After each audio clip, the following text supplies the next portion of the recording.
تو میں پوچھتا ہوں کہ یہی قول آپ حضرت بکر صدیق کے لیے کیوں نہیں کر رہے ہیں؟ بھائی اہل سنت و جماعت کا موقف ہے کہ بی بی پاک نے قرآن پہ عمل کیا، ابوبکر صدیق نے حدیث میں عمل کیا، تو حدیث کے سننے میں بھی تو غلطی لگ سکتی ہے ابوبکر صدیق رضی اللہ تعالیٰ عنہ کو، اس کے سننے میں بھی تو غلطی لگ سکتی ہے ابوبکر صدیق رضی اللہ تعالیٰ عنہ کو، اس کے سننے میں بھی تو غلطی لگ سکتی ہے ابوبکر صدیق رضی اللہ تعالیٰ عنہ کو، اس کے سننے میں بھی تو غلطی لگ سکتی ہے ابوبکر صدیق رضی اللہ تعالیٰ عنہ کو۔ اکیلے ہیں نا اس حدیث کے راوی، وہ اکیلے ہیں، بالکل ٹھیک، تو ان کو سمجھنے میں خطا اعتادی لگ سکتی ہے، ان کو سمجھنے میں خطا اعتادی لگ سکتی ہے، ان کو سمجھنے میں خطا اعتادی لگ سکتی ہے۔ تو اگر یہ کہہ دیا جائے کہ یہ جو حضرت ابوبکر صدیق بی بی پاک کو منع فرما رہے تھے، نہ کر رہے تھے، تو ان سے خطا۔ مفتی صاحب ایک اور اہم سوال ہمارے پاس موجود ہے، سائل کا سوال یہ ہے کہ انبیاء کرام درہم و دینار کے وارث نہیں بناتے بلکہ وہ علم کا وارث بناتے ہیں، تو یہ حدیث کیا کئی صحابہ سے مروی ہے یا صرف صدیق اکبر ہی اس کے راوی ہیں، اور کن کن کتابوں میں یہ حدیث موجود ہے؟ یہ بڑا آج کل خاص موضوع چلا ہوا ہے، اس حوالے سے کئی سوالات کیے جا رہے ہیں۔ تو دیکھیں، سب سے پہلی بات یہ ہے کہ اگر بالفرض ہم تسلیم کر بھی لیں، اول تو ایسا تسلیم نہیں ہے کہ سیدنا صدیق اکبر رضی اللہ تعالی عنہ سے یہ حدیث پاک مروی ہو، تو اس کا مطلب کیا ہوا کہ نعوذ باللہ سیدنا صدیق اکبر رضی اللہ تعالی عنہ نے بلا تحقیق تفتیش کے اس حدیث پاک کو آگے بیان کر دیا؟ اول تو ایسا ہے ہی غلط۔ امام شمس الدین ذہبی رحمۃ اللہ تعالی علیہ نے اور دیگر علماء نے اس بات کو لکھا کہ سب سے پہلے حدیث کو لینے کے اندر احتیاط برتنے والی شخصیت یہ حضرت سیدنا ابوبکر صدیق رضی اللہ تعالی عنہ کی ذات کی ہے۔ آپ دیکھیں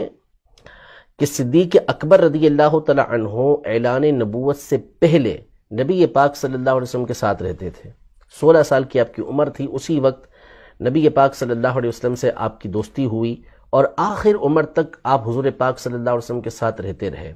لیکن اس کے باوجود ان کی احادیث کی تعداد آپ کو بہت تھوڑی ملے گی۔ بالکل کیوں؟ حالانکہ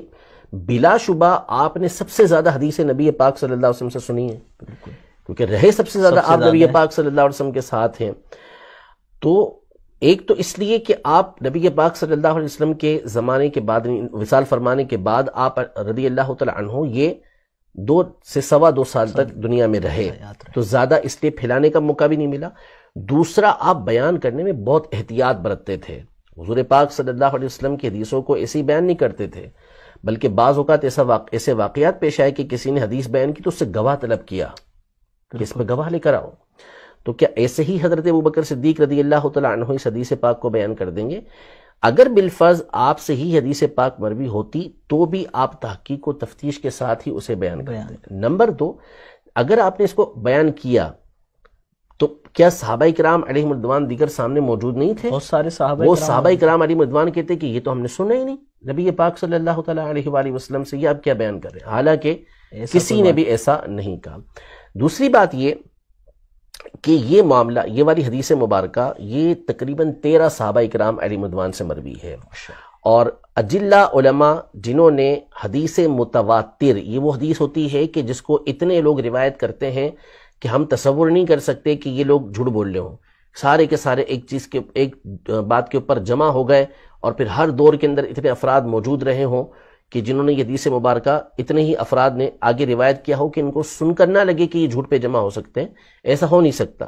تو 13 صحابہ کرام علیہم رضوان ایک بہت بڑی تعداد ہوتی ہے جنہوں نے اس حدیث پاک کو بیان کیا، اور ان میں سے 8 تو وہ صحابہ کرام علیہم رضوان ہیں جو عشرہ مبشرہ سے تعلق رکھتے ہیں۔ حضرت سیدنا ابوبکر صدیق رضی اللہ تعالی عنہ، حضرت عمر رضی اللہ تعالی عنہ، حضرت علی رضی اللہ تعالی عنہ، صحابی 8 جی، حضرت علی رضی اللہ تعالی عنہ، حضرت طلحہ بن عبید اللہ رضی اللہ تعالی عنہ، حضرت سعد بن ابی وقاص رضی اللہ تعالی عنہ، حضرت زبیر رضی اللہ تعالی عنہ، حضرت عبد الرحمن بن عوف رضی اللہ تعالی عنہ، حضرت عثمان رضی اللہ تعالی عنہ، یہ اتنے سارے صحابہ کرام، ان میں سے 8 تو وہ ہیں کہ جو عشرہ مبشرہ سے تعلق رکھتے ہیں، اور ان تمام کی روایت یہ امام بخاری نے حضرت ابوبکر صدیق رضی اللہ عنہ سے روایت کیا، حضرت ابو ہریرہ رضی اللہ عنہ سے روایت کیا، پھر اس کے بعد حضرت عمر رضی اللہ تعالی عنہ سے روایت کیا، حضرت عثمان رضی اللہ عنہ سے روایت کیا، حضرت طلحہ رضی اللہ تعالیٰ عنہ سے امام نسائی نے روایت کیا. تو یہ سارے موجود تھے. اور ہوا یہ کہ یہ کوئی ایک دفعہ کا معاملہ نہیں ہوا. خود حضرت سیدنا علی المرتضیٰ کرم اللہ تعالیٰ وجہہ الکریم اور حضرت عباس رضی اللہ تعالیٰ عنہ جو نبی پاک صلی اللہ علیہ وسلم کے چچا ہیں، یہ ایک معاملہ لے کر حضرت عمر رضی اللہ عنہ کے پاس آئے. تو اس وقت صحابہ کرام علیہم رضوان میں سے یہ عشرہ مبشرہ کے افراد اور ایک جماعت موجود تھی. تو ان سے باقاعدہ حضرت عمر رضی اللہ تعالیٰ عنہ نے فیصلہ کروانے سے پہلے سوال کیا اور پوچھا کہ کیا تم لوگوں نے نبی پاک صلی اللہ علیہ وسلم کی حدیث نہیں سنی؟ تمہیں معلوم نہیں کہ نبی پاک صلی اللہ علیہ وسلم نے یہ ارشاد فرمایا کہ ہم جو ہے وہ وارث نہیں بناتے، ہم جو کچھ چھوڑتے ہیں وہ صدقہ ہوتا ہے. تو انہوں نے کہا کہ نعم، کیوں نہیں، ہم نے سنی ہے. تو یہ سارے کے سارے کہہ رہے ہیں کہ ہاں ہم نے سنی ہے. پھر اس کے بعد یہ معاملہ یہی نہیں